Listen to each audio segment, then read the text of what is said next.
అయిపోయిందా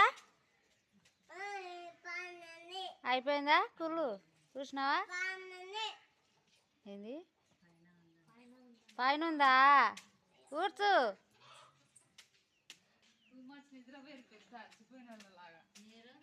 నువ్వు వచ్చినావని తెరవరగా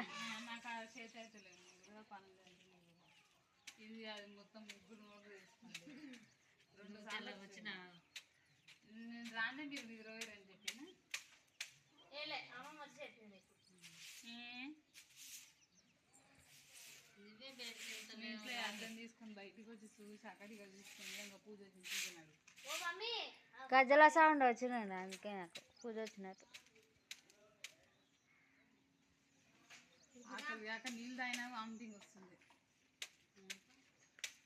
అట్లా అయింది నీకు నాకేం కాలేదే నాకేం కాలే ఒక రోజు వచ్చింది జ్వరం అంతే.